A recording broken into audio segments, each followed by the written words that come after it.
Hi, my name is Susan Heinzelman, and I'm here with Alejandra Cardenas, Austin Simonio, Jessica Aldretti, and Julie Duran-Clark.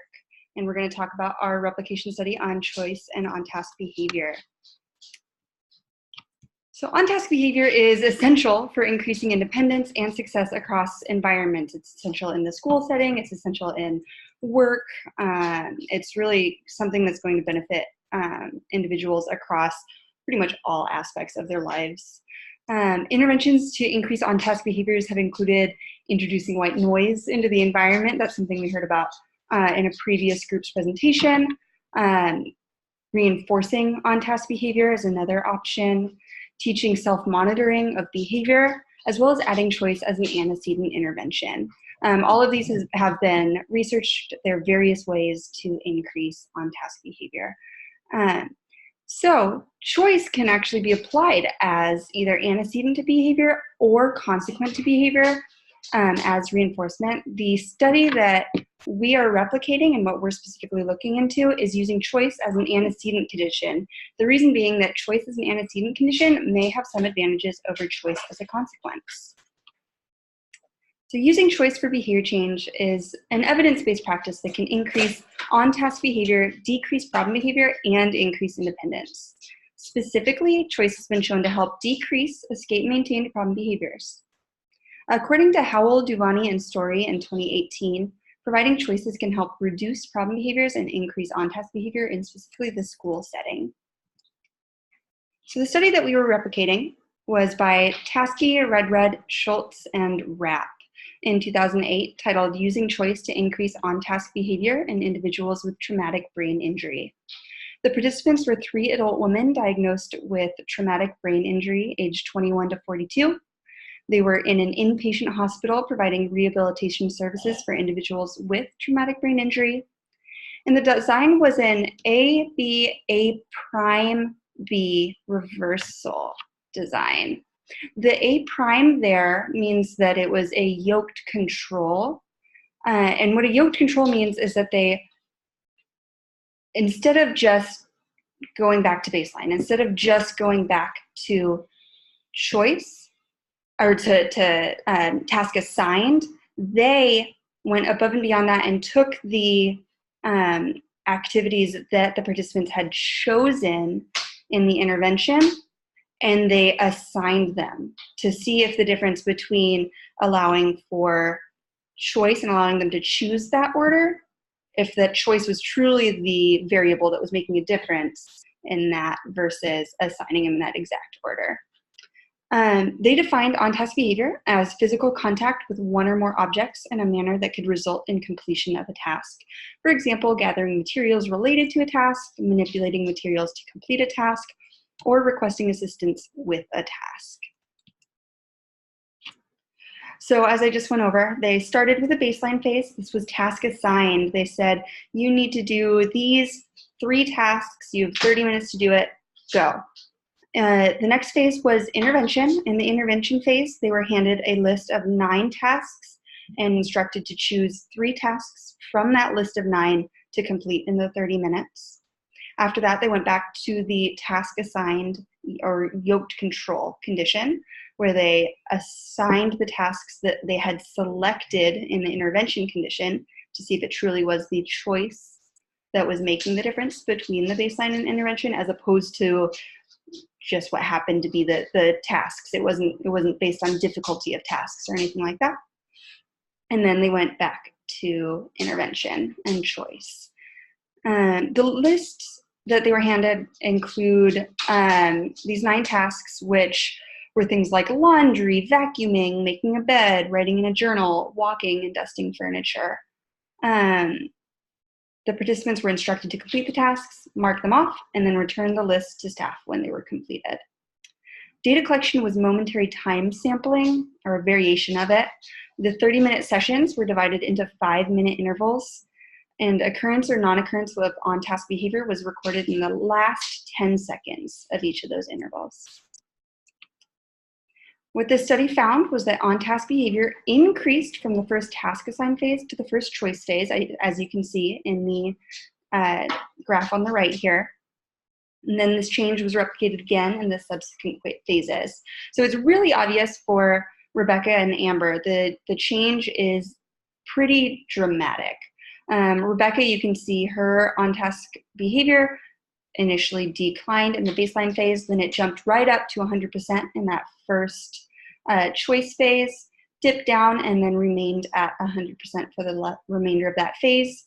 In the return to task assigned, there was quite a bit of variability, but the last two sessions you can see were at 0%.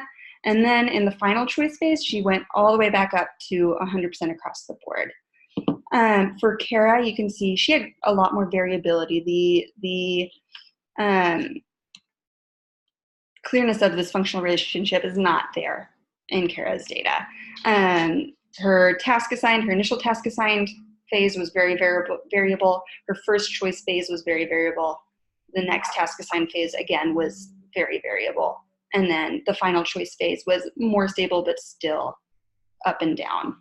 And then finally for Amber, she started out in the task assigned phase with a whole lot of on-task behavior, and that data became quite variable towards the end of that phase. They didn't change to the choice phase until she had dropped down to 0%. And then both of her choice phases were very, very high. They hit the ceiling at 100%. On-task engagement increased when participants were given the choice of which tasks and in what order they were completed. IOA was conducted during 30% of the sessions, and the overall agreement scores was 94% or higher across participants. So in conclusion, they stated that the ability to choose tasks as opposed to being assigned tasks appears to increase the frequency of on-task behavior. A couple of the limitations that they mentioned were that they didn't necessarily evaluate the function of task avoidance among the tasks that they assigned, and also that they didn't make any effort to fade the task list or to control the effort of all of the tasks.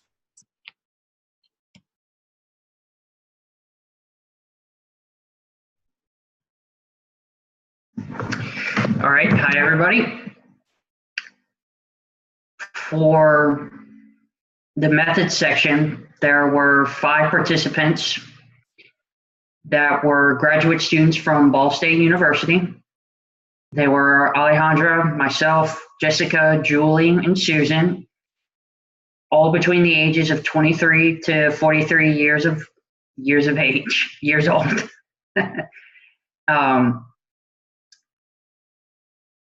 In the settings in which participants really had a choice of where they wanted to conduct these sessions. So it didn't matter if it was in the home, at a coffee shop, in the middle of the woods, anywhere.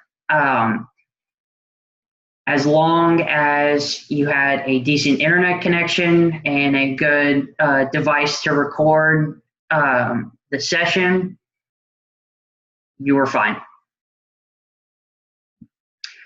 As far as materials, we needed internet access, video recording device for recording the sessions, so a computer or personal cell phone, a timer, Cooper guided notes, a writing utensil, the Cooper textbook, and the electronic device, the PC, tablet, or laptop for accessing website when taking the Cooper quizzes. So the Cooper website, to make it clear. For our behavior definition, we wanted to adjust the definition given to us by Taskey et al. To specify the conditions that we wanted to measure for. So on-task behavior is considered looking at the activity or task and manually engaging with materials required. So for example, looking at an open textbook, copying words from the textbook into the guided notes, and selecting answers to the online quizzes for Cooper. Non-examples included looking at materials that are not relevant to the task or activity. So this could be magazines, the TV, unrelated websites, or staring off at something other than materials required to complete the activity. So looking out of the window would be a really good example. As far as procedures, we went with an A-B withdrawal reversal design. On-task behavior was measured using a momentary time sampling procedure, specifically recording whether participants were on task during the last 10 seconds of each 5-minute interval. And data was taken on video recordings of these sessions. And another thing that I would like to mention as well is that sorry, that confused me for a bit. We were not able to fully implement the yoked condition in the second baseline phase due to the limited resources available as well as limited time to implement the procedures and complete the study within the given parameters of the due dates for these assignments.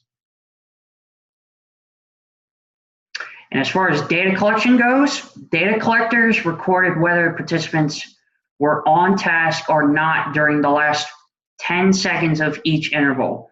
So that is from 4 minutes and 50 seconds to 5 minutes.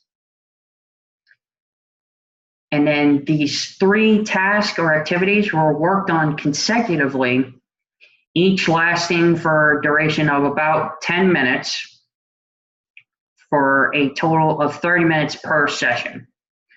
And the data was reported as a percentage of interval with on-task behavior. So the intervals in which on-task behavior had occurred during the time parameters given for our study. The baseline or A phases were the task assigned condition. Each participant was assigned a list of 3 tasks to complete in order. And then the participants video recorded themselves completing each of these tasks in the order that was assigned. And each task was worked on for 10 minutes, and the end of each task was designated or signaled by an electronic timer. We used a minimum of 5 data points in each phase, and the baseline data points needed to illustrate no evidence of downward trends for 3 or more data points in order for us to move on to the intervention phase. In the intervention phases or B phases, this was our choice phase. Participants were instructed to choose the order of tasks to complete from the task list and then record themselves completing each of the 3 tasks for 10 minutes in whatever order they had chosen. And again, we used a minimum of 5 data points in each phase. And the intervention phase data points needed to illustrate evidence of either a stable or upward trend for 3 or more data points in order for us to move on to the next baseline phase.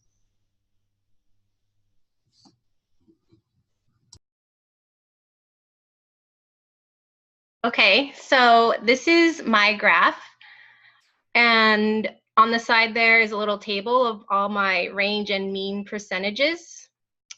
So my on-task behavior was constant from the first task assigned phase with a mean of 97% to the first choice phase with a mean of 97%. And then it decreased marginally during the return to baseline phase with a mean of 93%, and was variable in the second choice phase with a mean of 94%.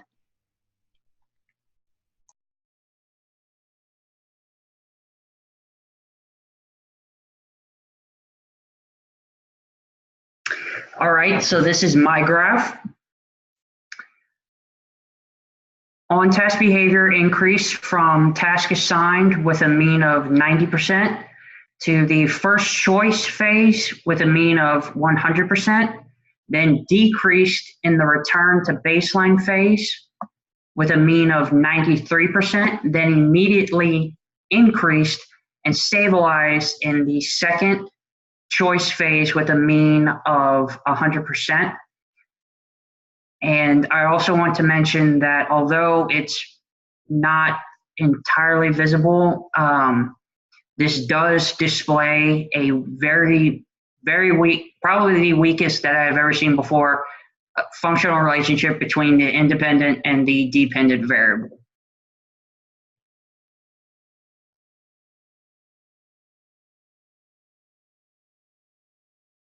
All right, guys, and this is my graph. So as you can see, there was a little bit of variability in my task assigned phase. I started off at 100% my first 2 sessions, and then there was a variable trend at the last 3.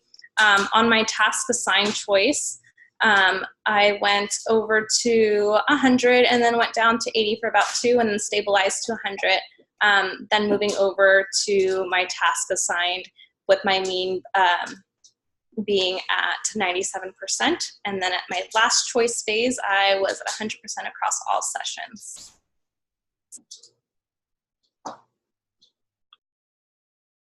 Okay, this is my graph. As you can see in the task assigned first baseline phase, I averaged 87% of intervals with on-task behavior. When the intervention of choice was introduced, I had very consistent data at 100% of intervals on task. When we reverted back to baseline and the tasks were assigned, my mean for that return to baseline phase was 83%. And then when choice was reintroduced, the average was 97% of intervals on task. And so there is a demonstration of a functional relationship, a weak one, but a functional relationship. Here's my graph. As you can see in the first task assigned phase, my mean was 86%. The majority of my data points were just above 80% with that one data point at 100. In my first choice phase, there really was no clear increase or decrease in my performance. It remained pretty stable. There was, in fact, even an immediate decrease in that first session. And it was pretty variable throughout that phase. In the next task assigned phase, my data was pretty stable around that 80% again. And then in my final choice phase, I jumped up to 100% across all of the sessions. So there's really no functional relationship in my data. Inner observer reliability was calculated using an interval by interval calculation, and we did this by taking the number of agreements and dividing it by the number of agreements plus disagreements and multiplying that number by 100.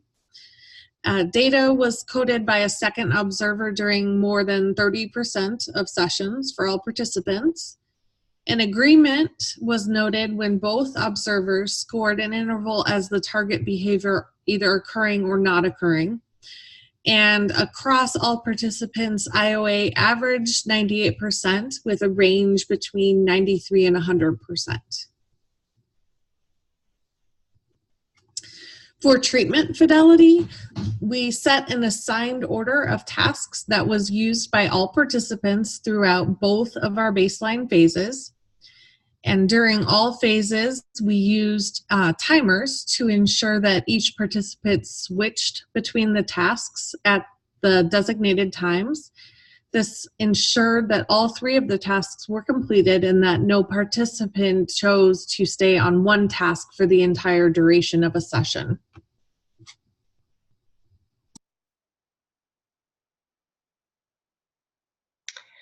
So the results of our studies include a weak functional relation between choice and on-task behavior was demonstrated in Austin and Julie's data. The rest of the participants did not demonstrate a clear functional relationship, which is likely a result of the ceiling effect. Variability was observed during task assigned phases for all participants. However, the magnitude of variability was low, in part due to only having 6 intervals per session. Clear changes in level were observed within Julie and Susan's data between choice and task assigned phase, but not for the other 3 participants. The limitations of our study included the Hawthorne effect. Participants may have worked harder due to the awareness of being observed. Reactivity, performance may have been altered due to the awareness of recording and taking data on themselves. Participants and researchers conducting IOA were both aware of the research question as well as whether the intervention was in effect during each session. Participants self-selected to participate in this research study. Maturation and history effects cannot be ruled out from impacting the results due to the research occurring over the course of 6 weeks.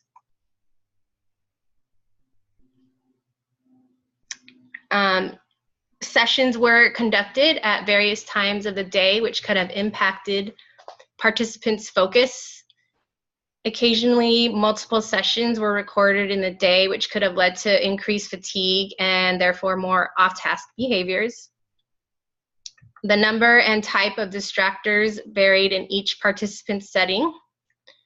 It was not always possible to see what was on the screen that the participant was looking at during the recordings. And the use of longer intervals likely underestimated off-task behaviors.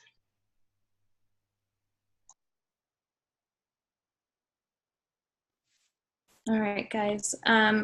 So the current study does not support previous literature that choice has a positive impact on on-task behavior. So in other words, the more choice an individual has in completing a specific task, the more likely they are to engage in on-task behaviors.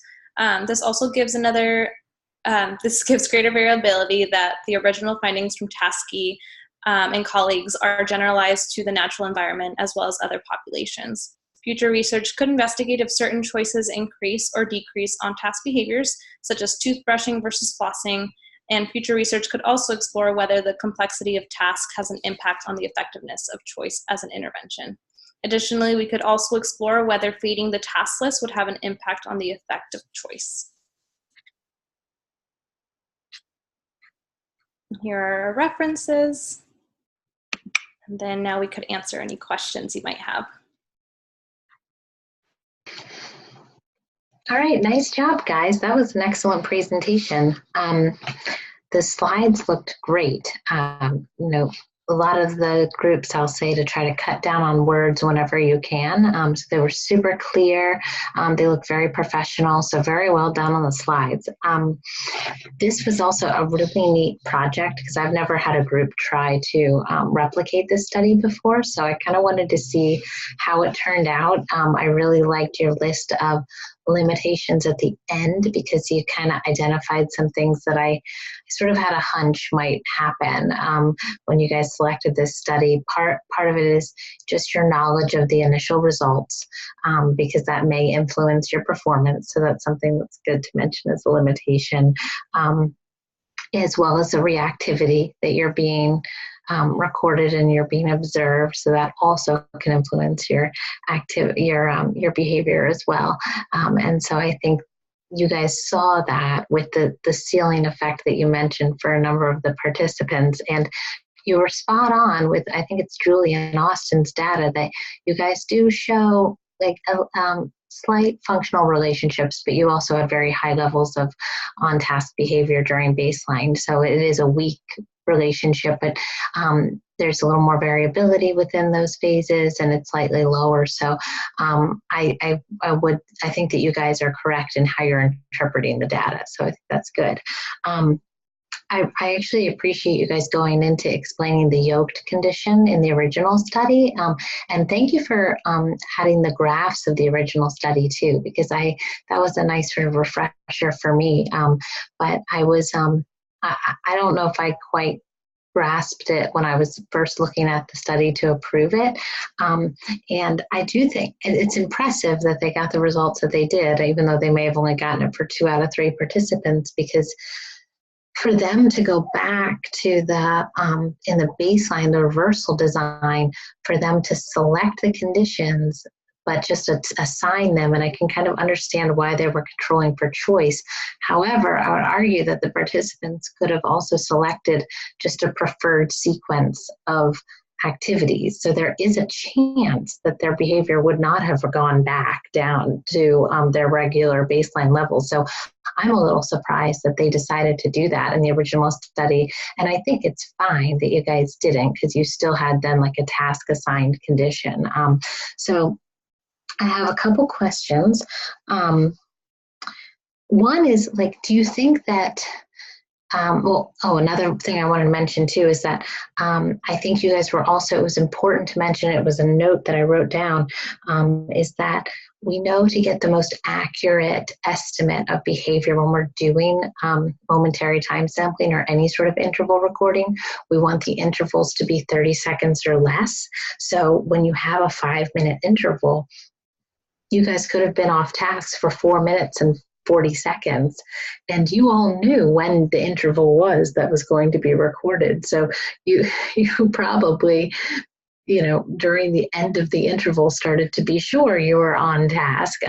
So I wanted to know, how did you guys decide on the 5-minute interval? Was it, and doing 10 seconds at the end of the interval, was that just due to feasibility and data collection, or so anyone can chime in? That's exactly what they did in the original study. So we decided to stick with the same procedures.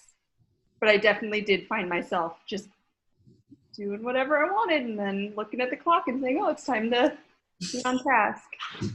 Now, did you guys record the whole 30 minutes? I guess you did. And then the person and then you scored your own, and then you had a second observer who was scoring. So, okay. Yeah, and when we're doing that type of research, you can usually fast forward until that last, bit of time anyway. So I would love if you went back, which you don't have to do, but if you were able to actually cut it into smaller intervals, if you would end up finding the same results, you'd have a lot more data to be working with too. So when you have only 6 intervals, each interval is worth quite a bit of, a percentage of that on-task behavior. So I'm sorry, it's maybe a little less than 15% or something for each one of those intervals, if I'm doing my math correctly. And so, we always try to argue. I know in the field, if you have 10 intervals or less, it's going to be very, it's going to make a big impact on the data. And so, so for them to have 6 intervals, and I mean, it's fine if you replicated what they did in the original study, it was probably due to just feasibility of data collection and them having to either do it in vivo. It's a lot easier if you're recording it, because you can go back and you can watch the videos, but it's a bit harder if you're actually trying to take the data live. So thank you for answering that question. Now, you guys all did different studying behaviors, correct? So do you guys think, for the different tasks, they were all different, it was reading the book, it was filling out the guided notes, and what was the other one? Cooper quizzes. Taking the quizzes, okay. So do you think if you had selected different tasks, it may have made a difference, just household chores or something like that? I do, yeah. I think it would have been really different if I'd done washing the dishes and things that actually take 10 minutes. I know for me, if I sit down and read the textbook, I'm reading for an hour or 2 hours. And so I got a little irritated that I had to stop after 10 minutes. And so I was not inclined. Like I didn't feel like I should read as in depth because I knew I'd just have to put it aside. So for me, I think it would have been different. Anybody else? Yeah, I would agree with Susan. I think that they weren't necessarily tasks still that I wanted to complete throughout my day. Like I knew that I had to do other things. Then I would have rather have done like household chores or maybe an assignment for another class. I think I also found myself, reading for 10 minutes and then I had to set it aside and I was in the middle of a sentence or something. So it was most likely not to be on task, and I also found myself a little frustrated. So I do wonder what it would have been like if we chose other non-academic activities.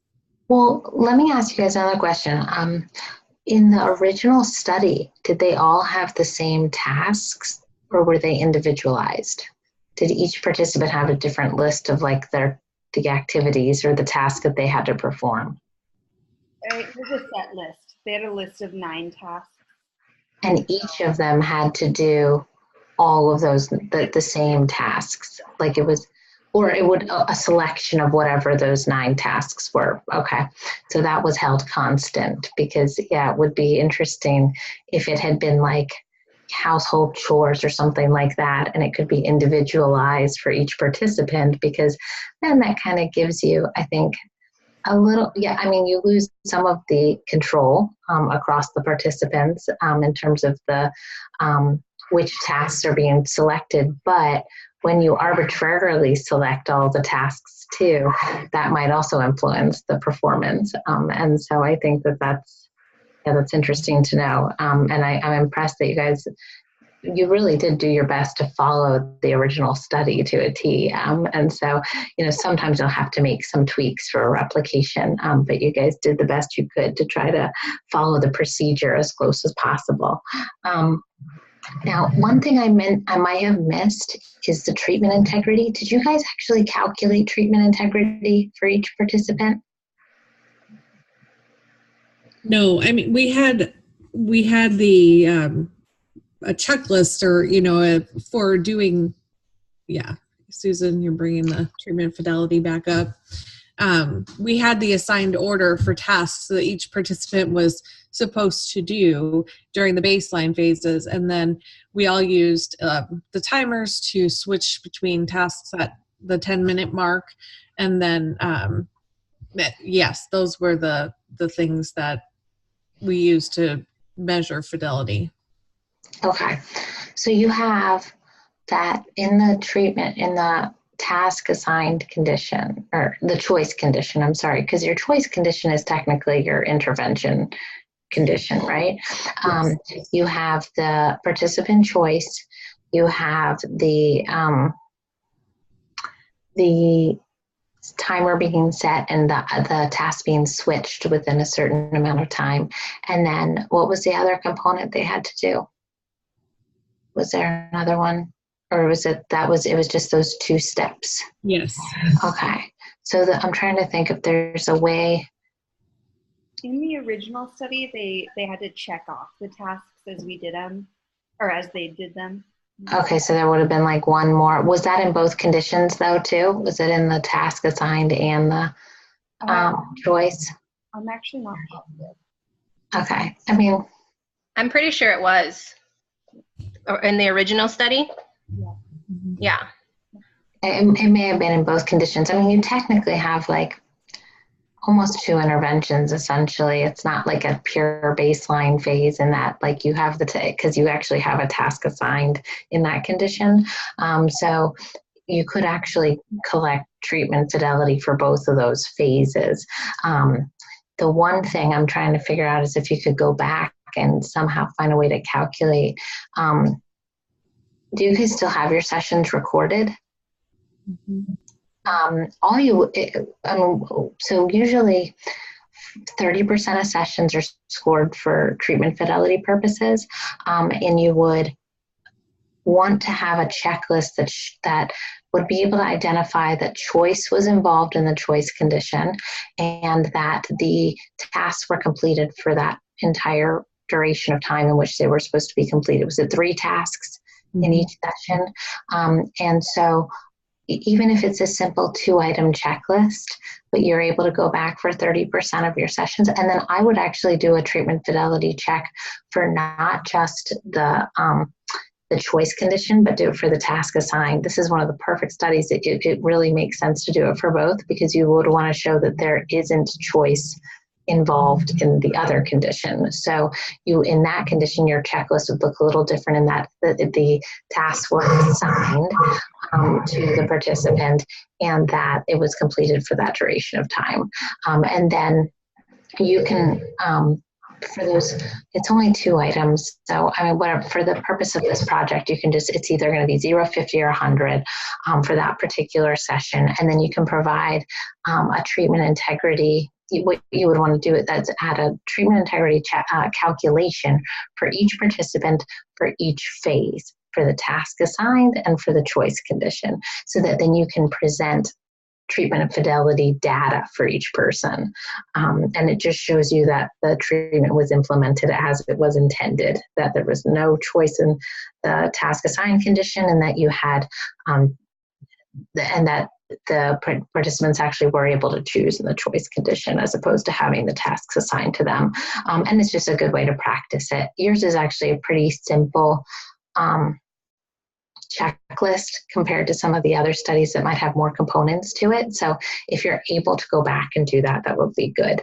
It shouldn't take very long, because you only have to do 30% of your sessions in each of those phases anyway. And you only have 2 steps, so it should be okay. But let me know if you have any questions about how you can go back and collect it. I loved the flow of the introduction. You kind of explained why this is an important behavior to target. You talked about the supporting literature, then you talked about the study that you're going to be replicating. And in the write-up, you want to also make sure you finish the introduction with your purpose statement, which is essentially kind of how you are going to replicate that particular study in a sample of graduate students who are living in various locations. And you can even point out the difference, that this was in the original study a sample of clients who had traumatic brain injury, correct? And so just, it helps to kind of emphasize like what's different about the replication study and how possibly your findings may help extend the generalizability of the findings of the original study. And so I would just add that as like the last paragraph of your introduction. And then it'll flow right nicely into the method section. Okay, let me see what else, if there's anything else I want to mention.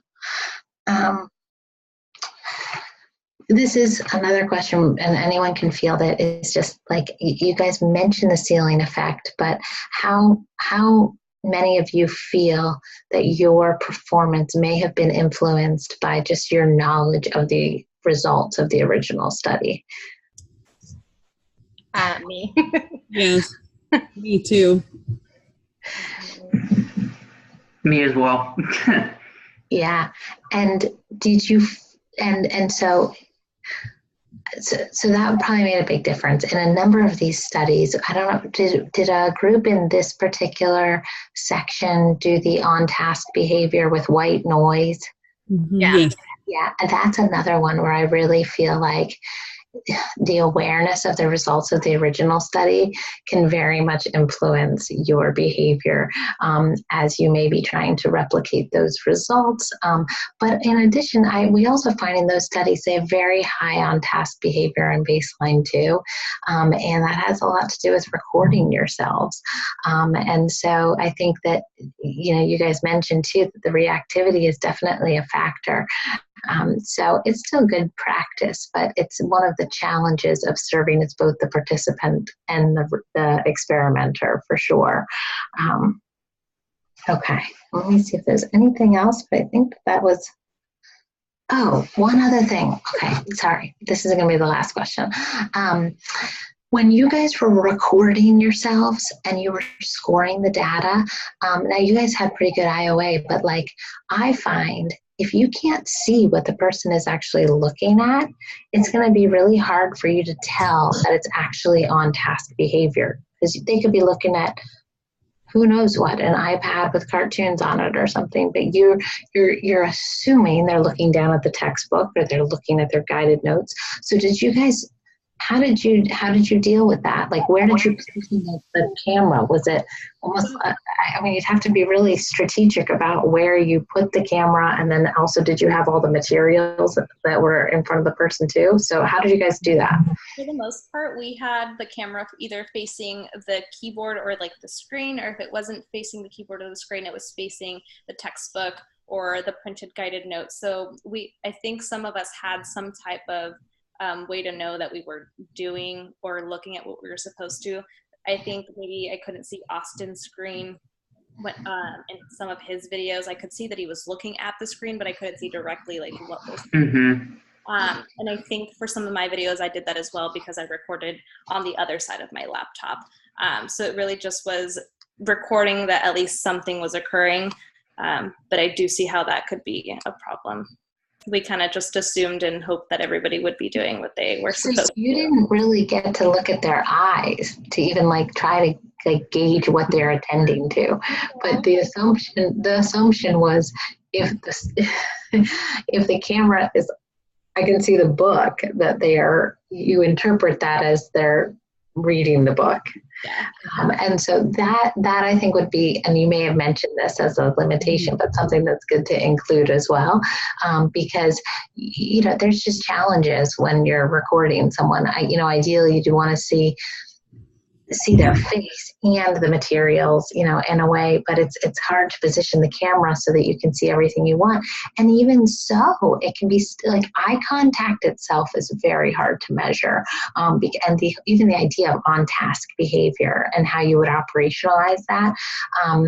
And it can be, so I'm impressed by what I think probably happened is you guys kind of used a bit of a loose definition, and you made a lot of like assumptions. If you had to make up rules, you had to decide like if this is in the camera or something and I can see the materials, then we know they're doing something that's relevant to studying. But that definitely I think would be something worth mentioning, that it's a tough behavior to measure, and maybe even provide some ideas as to how you could have changed it or tweaked it a little bit to try to more precisely measure on task behavior. But that is something that I think the researchers struggle with for sure. And it's just a very challenging behavior to measure. Did you guys have to meet about your operational definitions at all? Did you run into some challenges with that? I think we wrote it together, and for the most part, I think there was some parts where I think I had an occurrence where I looked directly at the camera during that 10-second interval, and it could have, or Susan picked up her smoothie or something and wasn't actually looking at the screen, or she was looking at the screen, and what defined on task versus off task. So there was a lot of communication between. So I think besides the eye contact, if there was something that we might have thought that wasn't on task, we kind of checked in with each other to make sure that we all agreed and had the same definition. Yeah, that's a very good point, because you can drink and still be reading at the same time. And so you don't want to be too strict with your definition. And also, if you look away for 1 second, is that considered off task? For that interval, did you need to be, what would be, like, or can you look away for 1 second? It's okay, but if you look away for 2 seconds, is that considered off task? So, and the other hard thing is you do, and I don't know if you guys ended up having to do this, but sometimes you probably do, is you want to try to maybe score a couple behaviors in our sessions initially for training purposes, but then you want to try to be completely independent with your data collection and your IOA. But if things come up as you're collecting data, it can be hard to do that, because you're going to have to tweak the operational definition as you go, as issues arise. So if that happened too, which very well can happen for these projects, because you have to troubleshoot, then that might be also worth mentioning in like the conclusions or the limitations, because even in those initial training sessions to get your good IOA, not everything happens that's going to happen across the course of the intervention sessions. And so you're going to have to like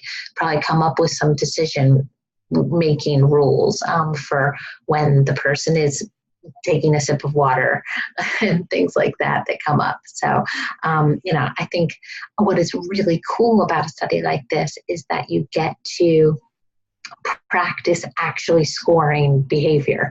A lot of these replication studies involve step count, and you're just sort of taking pictures of screens for the IOA purposes. But most single subject design research is not using permanent product data, and you're actually scoring behavior. So you've kind of recognized some of the issues that can arise when you're doing that. So that was a great presentation. Thank you for fielding my questions. We can stop recording now.